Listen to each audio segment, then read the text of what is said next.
Corps commander خود یہاں پر آئے اور انہوں نے صورتحال کا جائزہ لیا. پاک آرمی کا جو ریلیف سرگرمیاں ہیں وہ کتنے بڑے پیمانے پر ہیں یہاں پر؟ وڑائچ صاحب، جو پاک آرمی کا ریلیف کیمپ لگایا گیا ہے، ضلعی انتظامیہ ہے اور نوشہرہ کی پولیس ہے، یہ تمام لوگ اس وقت کام کر سکیں گے جب یہ پانی گلیوں میں جانا رک جائے گا. ابھی گلیوں میں 3-3, 4-4 فٹ اور ٹھیک ہے، آپ بتا رہے ہیں کہ گلیوں میں پانی ابھی اتنا ہے کہ کوئی وہاں پر جا ہی نہیں سکتا، لیکن انتظامیہ نے جو اب سے پہلا کرنا تھا وہ بجلی بند کرنے کا کام تھا وہ ہی نہیں کر سکی، تو پھر باقی ان کے کاموں پر کیا ہی ہم بات کریں. بہت شکریہ، یاسر ملک ہمارے ساتھ موجود تھے. امدادی سرگرمیوں پر بات کرنے کے لیے الخدمت فاؤنڈیشن کے سیکرٹری جنرل شاہد اقبال صاحب بھی ہمارے ساتھ اسٹوڈیو میں موجود ہیں. شاہد اقبال صاحب، بہت شکریہ آپ کے وقت کا. سر، سب سے پہلے تو یہ بتائیں کہ آپ بھی فیلڈ میں ہیں اور رضاکار بھی فیلڈ میں ہیں. ریسکیو اور ریلیف آپریشن جن کے لیے ہم کر رہے ہیں، ہمارے وہ سیلاب متاثرین، اس وقت ان کی سب سے بڑی مشکلات 1 2 3 4 ہیں کون سی؟ بہت شکریہ آپ کا جی. ایک تو آپ نے وقت دیا اور اس اہم موضوع پہ جو ہے وہ بات کر رہے ہیں اور اس پر بات ہونی چاہیے. دیکھیں، اس وقت سب سے بڑا مسئلہ ریلیف آرگنائزیشن کو ایکسیسیبلٹی ہے. بلوچستان تقریباً آپ 25 to 30% ابھی تک ایکسیسیبل نہیں ہے، اور اس کا روڈ انفراسٹرکچر جو ہے وہ پہلے بھی ویک تھا، اور اس سیلاب میں تو وہ پوری طرح یعنی بہہ گیا ہے. اور یہ ایک بہت بڑا ایشو ہے اس وقت کہ ان لوگوں تک پہنچا کیسے جائے، جہاں جہاں تک لوگوں کی ریچ ہو رہی ہے. اور اس میں بہرحال پاکستان آرمی بھی میدان میں آئی ہے، NDMA بھی ہے، اور صوبائی حکومتیں تو اپنی ایک استطاعت کے مطابق کر رہی ہے. بہرحال اتنی بڑی کیپیسٹی جو ہے وہ صوبائی حکومتوں کی اس وقت کوئی نظر نہیں آ رہی، سندھ میں بھی اور بلوچستان میں بھی، کہ وہ اتنے بڑے ڈیزاسٹر کو سنبھال سکیں. تو اس وقت تو اصل جو ریچ ہے. اس کے بعد جو مسئلہ ہے وہ یہ ہے کہ اس کی ایک اویئرنیس ہونا کہ یہ ایک بہت بڑا سانحہ ہے، یہ بذات خود ایک بہت بڑی رکاوٹ ہے. اور یہ اگر ہم اس کو 2010 کے فلڈ سے، میں بار بار اس کو کہتا ہوں، اس کو کمپیئر کیا جائے، یہ بہت بڑا ڈیزاسٹر ہے. یعنی دیکھیں، بلوچستان آپ کا اس وقت تقریباً 80 to 90%. جی شاہد صاحب، بات جو آپ نے کی اور آپ کی فاؤنڈیشن کی، کیونکہ اتنی زیادہ آؤٹ ریچ ہے، فٹ پرنٹ ہے، آپ اتنا اچھا کام کرتے ہیں، تو سر یہ بات تو آپ کی بالکل درست ہے کہ بہت سے حصے اس وقت انیکسیسیبل ہیں. ایکسیسیبلٹی کا، ریچ کا مسئلہ ہے، وہ تو اسٹیٹ لیول کے اوپر کہیں ریزالو ہوگا. آپ کے سننے والے یہ پوچھنا چاہتے ہیں کہ جو لوگ اس وقت گھروں میں بیٹھے ہیں، جو 100 روپیہ، 1000 روپیہ، 1 بوری آٹا، کچھ محلے سے اکٹھے کر کے کپڑے، کچھ کمبل، وہ کیسے، آپ کو کن چیزوں کی ضرورت ان ایریاز میں سب سے زیادہ ہے؟ کیا کھانے کی، کیا دیگر اشیاء کی؟ اور ایکسیسیبل پوائنٹس کہاں پہ ہیں جہاں تک لوگ آ کے آپ کو دے سکیں اور آپ آگے جہاں جہاں تک ایکسیسیبلٹی جاتی ہے وہاں تک وہ چیزیں پہنچا سکیں؟ اگر آپ تھوڑا لسٹ ڈاؤن کر دیں تو سننے والوں کے لیے آسانی ہو جائے گی جو ڈونیشنز کرنا چاہ رہے ہیں. دیکھیں، اس وقت خوراک کی جو اجناس ہوتی ہیں وہ تو ہمیشہ ایک ضرورت رہتی ہے، اور چونکہ لوگوں کے گھر بار نہیں ہیں تو انہیں یا تو پکا پکایا کھانا آپ کو دینا پڑتا ہے، یا پھر ان کو آپ کو ڈرائی راشن دینا پڑ رہا ہے. تو ایک تو اس کی ایک بہت بڑی ضرورت ہے. اس کے علاوہ ٹینٹ اور تارپال، یہ 2 چیزیں جو ہیں اس وقت ایک بہت بڑی ضرورت بن گئی ہیں، کیونکہ یعنی لوگوں سے ان کے گھر چھن گئے ہیں، ان کے پاس کوئی پناہ نہیں ہے. تو کم از کم ان کے پاس کوئی ٹینٹ ہو جو وہ کسی بھی کھلی جگہ پر لگائیں اور جو ہے نا اس میں اپنا گزارا کریں. اس میں الخدمت فاؤنڈیشن پاکستان کے اس وقت دفاتر پورے پاکستان میں 24 گھنٹے کھلے ہوئے ہیں، ان سے رابطہ کیا جا سکتا ہے. ہماری ہیلپ لائن موجود ہے، آن لائن ڈونیشن کے لیے مکمل طریقہ کار جو ہے وہ وضع کیا گیا ہے. اور ہم تو چاہتے ہیں کہ تھوڑا سا اس سے آگے بڑھ کر پاکستانی جو ہیں وہ بھی آپس میں گروپس فارم کریں. شاہد صاحب، آپ کے لیے کیا یہ زیادہ آسان ہے کہ لوگ جو ہیں وہ مالی طور پر اس میں کنٹریبیوٹ کریں یا وہ چیزیں خود پہنچائیں؟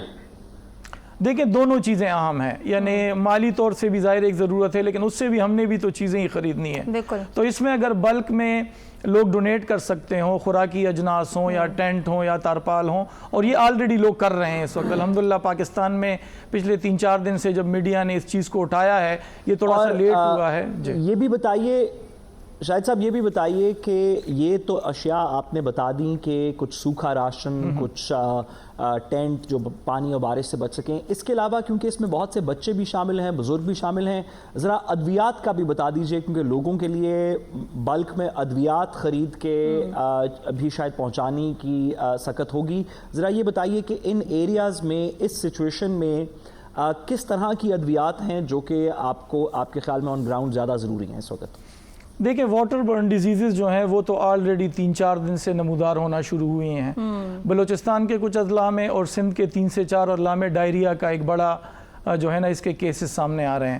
اب تک یعنی صرف الخدمت فاؤنڈیشن آج ہم اپنی فگر دیکھ رہے تھے 65 میڈیکل کیمپس ہم ارینج کر چکے ہیں. تقریباً کوئی 150 کے قریب کیمپس ہم نے آلریڈی الاؤ کیے ہوئے ہیں. ہماری اس وقت 8 سے 10 گاڑیوں پر مشتمل جو ہے موبائل کیمپس وہ موو کر رہے ہیں ان علاقوں میں. تو یہ تو ایک بہت بڑی ضرورت ہے اور اس میں فارماسیوٹیکل کمپنیز کو بھی آگے آنا چاہیے اور جو لوگ میڈیسن ڈونیٹ کر سکتے ہیں یا اس کے لیے جو ہے وہ فنڈ دے سکتے ہیں. تو یہ تو بہرحال ایک بڑی ضرورت ہے. آپ ضرورت بھی ہے اور میڈیکل کیمپس بھی قائم کیے گئے ہیں. آپ نے کہا کہ ظاہر ہے کھانے پینے کی اشیاء متاثرین تک پہنچانی ہے آپ لوگوں نے, چاہے کوئی مالی مدد کرے یا راشن لے کے دے. تو ایسی اطلاعات بھی ہیں کہ کھانے پینے کی اشیاء بھی مہنگی ہو گئی ہیں, تو آپ لوگوں کو بھی مہنگے داموں خریدنا پڑ رہی ہیں کیونکہ آپ لوگ متاثرین کے لیے خرید تو رہے ہوں گے چیزیں. دیکھیں کچھ چیزیں یعنی ایگزیجریشن بھی ہوتی ہے. ہمارا نہیں خیال کہ اس وقت مارکیٹ میں ایسی کوئی یعنی پروفیٹیئرنگ کا کوئی ایشو ہے کیونکہ ہم روزانہ کی بنیاد پہ لے رہے ہیں. یعنی 2-3 دن جو ہے وہ ٹینٹ کے ریٹس میں 2-3 ہزار روپے کا فرق آیا تھا, لیکن چونکہ ہم جیسی آرگنائزیشنز کے ساتھ لوگوں کا تعاون رہتا ہے, ہم نے اس میں 3-4 میٹنگز کی, ان کی یونین کے ساتھ میٹنگ کی, جو اس کے بڑے سپلائرز ہیں ان کے ساتھ ہم نے لاہور کراچی دونوں جگہ پہ میٹنگ کی. اور آپ یعنی حیران ہوں گے کہ وہ ہم سے یعنی جو نارمل ریٹس ہیں اس سے کم پہ وہ ہمیں دینے کے لیے آمادہ اور تیار ہیں. تو یہ پاکستانی قوم کا ایک جذبہ ہے جس کو ہمیں صرف تھوڑی سی یعنی جگا کے رکھنا ہوتا ہے. اپنے جو ہیں اسی قیمت پر چیزیں مل رہی ہیں. یہ بھی بتائیے اگر آپ رباب اگر میں ایک سوال جی کہ جو لوگ اکثر لوگ میسیجز کر رہے ہیں, بات کر رہے ہیں کہ ہم ادھر جا کے تو ہیلپ کرنا چاہتے ہیں یا لوگوں کو اتنا اعتماد نہیں ہو, کہتے ہیں کہ جی ہم نے اپنے قصبے سے, شہر سے, اپنی محلے سے ایک ٹرک ہم نے اکٹھا کر لیا. ہم جس طرح آپ کو یاد ہوگا زلزلے کے دنوں میں بھی لوگ خود وہاں پہ گئے. کیا آپ کی فاؤنڈیشن کے جو آن گراؤنڈ لوگ ہیں ان کے فیڈ بیک کے بعد آپ کے خیال میں لوگوں کو خود آن گراؤنڈ جانا چاہیے یا اس سے کوئی ہیلپ نہیں ہوگی, صرف اشیاء بھیج دیں یا مین پاور کی بھی ضرورت ہے؟ ذرا تھوڑا سا یہ بھی سننے والوں کو ذرا واضح کرتے ہیں. دیکھیں اس میں یعنی اوورال تو ہم ریکمینڈ نہیں کریں گے کہ لوگ اس میں موو کریں کیونکہ اس وقت ہم بھی اپنی لوکل ٹیموں سے ہی سارا کام لے رہے ہیں جو وہاں موجود ہیں کیونکہ ایک ٹریپ کی صورتحال ہے نا, لوگ پنسے ہوئے ہیں. لیکن اگر میں تھوڑی سی مثال کے طور پر دینا چاہوں تو یہ جو کشمور کا راستہ ہے, اس راستے سے آپ بلوچستان کے جو 3-4 متاثرہ اضلاع ہیں جن تک بلوچستان گورنمنٹ کی ایکسیس نہیں ہے تو وہاں تک آپ پہنچ سکتے ہیں. یعنی اس میں ہم گائیڈ کر سکتے ہیں, خود بھی لوگ سمجھدار ہیں, تو اس طرح کی چیزیں تو ہو سکتی ہیں. لیکن اوورال موو کرنا جو ہے وہ چونکہ یہ دور دراز علاقے بھی ہیں, یہ جو آپ کے نارتھ میں آتے تھے تو لاہور سے نارتھ میں 3-4-5 گھنٹے میں آپ پہنچ جاتے ہیں, لیکن یہاں کے لیے آپ کو 1 سے 1.5 دن چاہیے ہوتا ہے متاثرہ ضلعوں میں پہنچنے کے لیے. اچھا انتظامیہ کے بارے میں بتائیے گا, انتظامیہ آپ لوگوں کے ساتھ ٹھیک تعاون کر رہی ہے اپنی کیپیسٹی میں رہتے ہوئے؟ دیکھیں یعنی جو ضلعی انتظامیہ کا ایشو ہے نا وہ تو ایک کیپیسٹی کا ہمیشہ ایشو رہتا ہے. اس میں چونکہ بلدیاتی ٹائر بھی موجود نہیں ہے تو وہ ایک اور یعنی ہینڈی کیپ ہو جاتا ہے اور یہ کافی عرصے سے ایک ویکیوم ہے. تو جو ڈی ڈی ایم ایز ہیں وہ تو بہرحال اس طرح فعال نہیں ہیں. بہرحال این ڈی ایم ایز اور پی ڈی ایم ایز جو ہیں وہ ایکٹیو ہوئی ہیں. اور ابھی آج ہم نے یعنی تھوڑا سا جو ہماری فیلڈ ٹیمز نے کہا ہے کہ بلوچستان کے 5 اضلاع میں این ڈی ایم اے نے جو ہے وہ یعنی انیشیل جو ڈیمیج اسیسمنٹ ہوتی ہے اس کا پروسیس بھی شروع کر دیا ہے. صحیح. اچھا سعد رسول صاحب آپ کی جانب آئیں گے. شاہد اقبال صاحب نے جس طرح ساری صورتحال بتائی کہ کس طرح مشکلات کا سامنا بھی کرنا پڑ رہا ہے, کچھ ریچ کا مسئلہ بھی ہے لیکن لوگوں کی جو امداد وہ بھی ہو رہی ہے, انہیں شیلٹر فراہم کیا جا رہا ہے. اس ساری صورتحال میں اگر ہمیں کسی کی طرف سے کوئی غفلت دیکھنے کو نظر آ رہی ہے تو وہ ہمارے یہ سیاستدان ہیں. آپ سمجھتے ہیں کہ اس مشکل وقت میں انہیں جو کردار ادا کرنا چاہیے وہ کردار ادا کیا جا رہا ہے ان کی جانب سے؟ دیکھیے ہر مشکل وقت کے اندر ہمیں جہاں سے ندامت کا سامنا کرنا پڑتا ہے انفارچونیٹلی پچھلے کچھ عرصے کے اندر وہ ہماری سیاسی پولیٹیکل پارٹیز ہیں, اور اس میں کسی ایک سیاسی پارٹی کی, کسی ایک حکومت کی, کسی ایک صوبے کی بات نہیں ہے. اجتماعی طور پہ ہماری سیاسی پارٹیز جو ہیں ان کو ایک دفعہ پھر سے اپنے آپ کو ریویو کرنا پڑے گا. میں سب سے بڑی جو بات کروں, اور پھر بات تھوڑی سیاست میں چلی جاتی ہے, لیکن میں گزارش کروں کہ اب یہ ایک اوپن سیکرٹ ہے کہ سیاسی جماعتوں کے پاس کتنا پیسہ ہے. یہ ایک اوپن سیکرٹ ہے کہ سیاستدانوں کے پاس ہمارے کتنا پیسہ ہے. لاہور کے اندر NA 225 کے اندر ایک بائی الیکشن ہونا تھا جس کے اندر 2 ارب روپے سے زیادہ 2 کینڈیڈیٹس نے خرچ کیا. تمام مین سٹریم نیوز پیپرز نے اس کو کور کیا. ابھی ہم نے سینٹ کے الیکشنز دیکھے جب لوگ سندھ ہاؤس کے اندر بند رہے, ادھر رہے ادھر رہے, تو ہم نے دیکھا کہ نمبرز جن کی بات ہو رہی تھی ہر کینڈیڈیٹ کی وہ کروڑوں روپے میں تھے. 25 کروڑ, 50 کروڑ, 20 کروڑ, 1 ارب, اس طرح کے نمبرز کی بات ہو رہی تھی.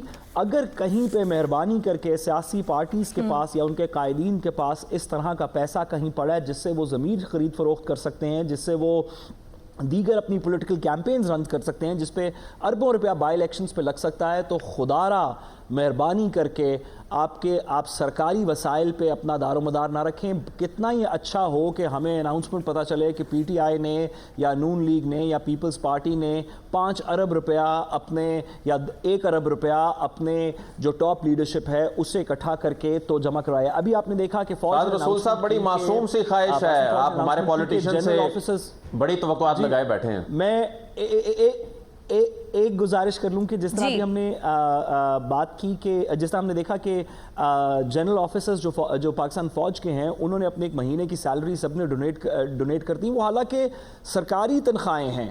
یہ جو بڑے بڑے بزنس مین ہیں, جو بڑے بڑے لوگ ہیں جو سیاسیات کے اندر پیسہ خرچ ایسے کرتے ہیں جیسے پانی بہتا ہو, مہربانی کر کے اگر ان میں سے کوئی 1 2 4 شخص بھی اس کے اندر اپنا حصہ ڈال دیں تو نہ ریاست کو اتنے ریسورسز کی ضرورت پڑے گی, نہ سیاست کو اتنے ریسورسز کی ضرورت پڑے گی. ساتھ صاحب عدیل وڑائی صاحب نے بالکل ٹھیک کہا, بڑی معصومانہ آپ کی خواہش ہے. یہ تو سوال ٹویٹر پر بھی عوام اٹھا رہی ہے ان سیاستدانوں سے کہ جناب آپ لوگوں کے پاس اتنے اربوں خربوں روپے ہیں تو آپ کے پاس غریب عوام کو دینے کے لیے کچھ بھی نہیں ہے. ان کی مدد کے لیے آپ نے ان کے سامنے ہی جھولی پھیلا دی ہے. عدیل وڑائی صاحب آپ سے بات ہوگی اس بریک کے بعد, ہمارے ساتھ رہیے گا.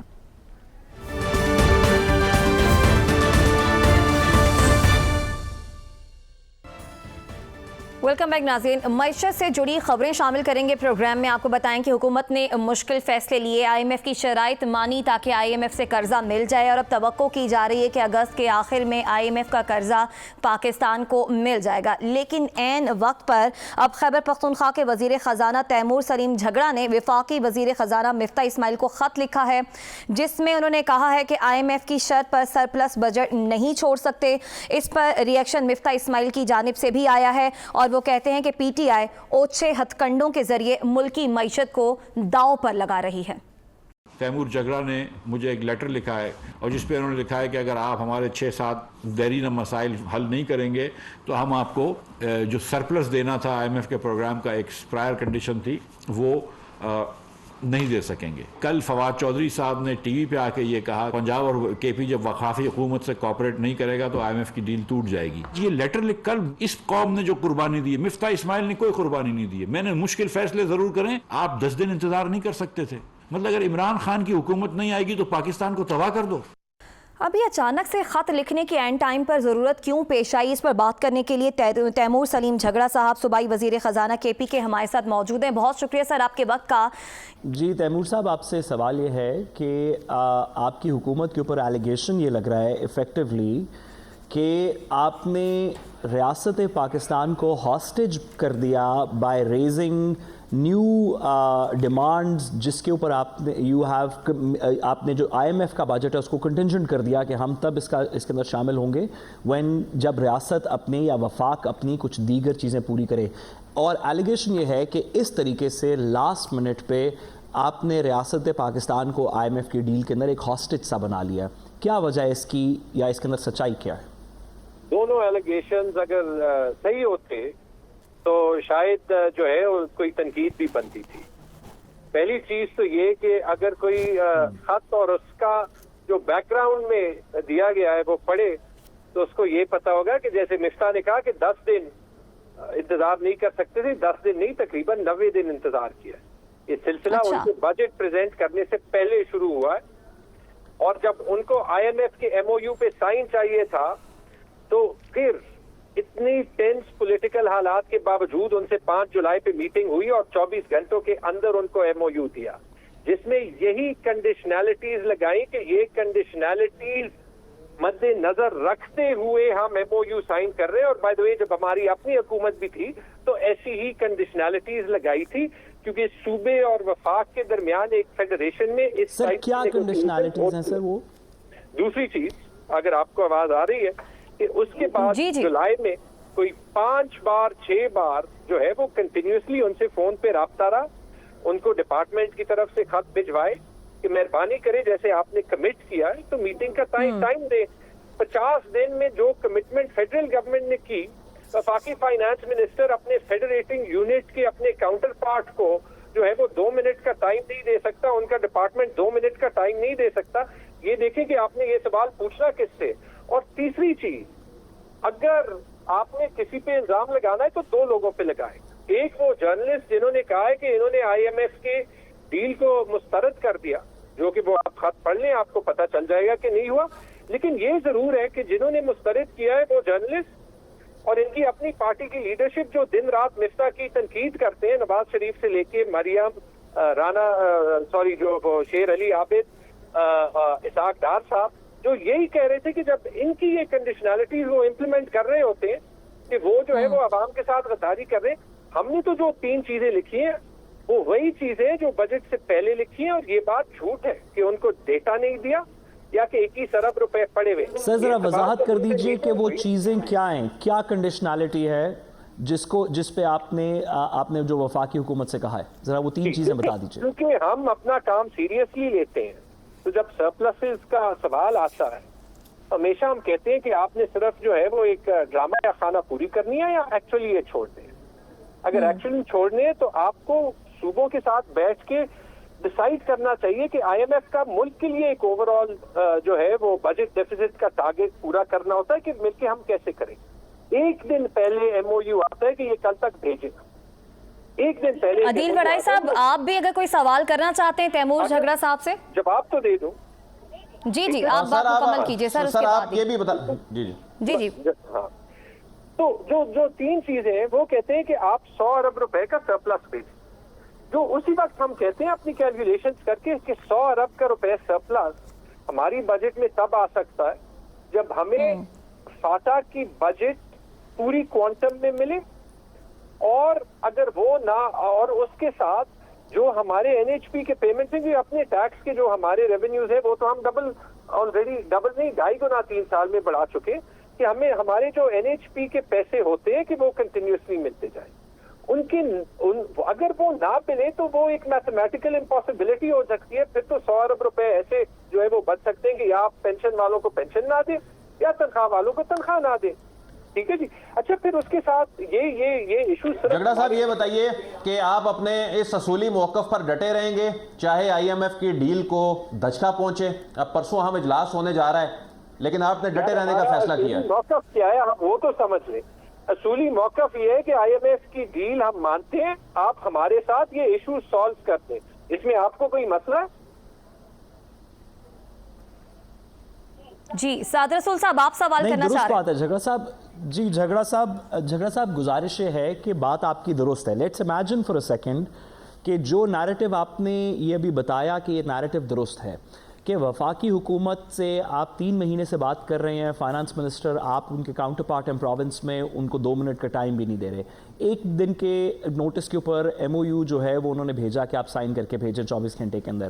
مزید آپ نے جو پہلے سے آپ کے ساتھ ان کی کمٹمنٹس ہوئی تھیں وہ انہوں نے پوری نہیں کی جو آپ ان سے ڈیمانڈ کریں. لیٹس امیجن کہ یہ تمام چیزیں درست ہیں, لیکن وفاق یہ کہتا ہے کہ اس ٹائم پیریڈ کے اوپر ہماری انٹرنل جو بھی ٹسل ہو, آپ کی صوبائی ریکوائرمنٹس جو بھی ہوں, آپ کے اس ایکشن کی وجہ سے IMF کا جو نیشنل پروگرام ہے جس کے اوپر ریاست کے ادارے بھی انوالوڈ رہے, جس میں ہم نے بہت سی اور بھی کاوشیں کی, وہ تمام چیزیں جیپرڈائز ہو جائیں گی. تو سوال آپ سے یہ ہے سر کہ اگر IMF کی میٹنگ سے پہلے یہ باتیں نہیں, آپ کی باتیں نہیں مانی جاتی, تو کیا آر یو ولنگ کہ اس کی وجہ سے اگر IMF کا پروگرام کہیں ڈیریل ہو جائے تو دیٹس اوکے؟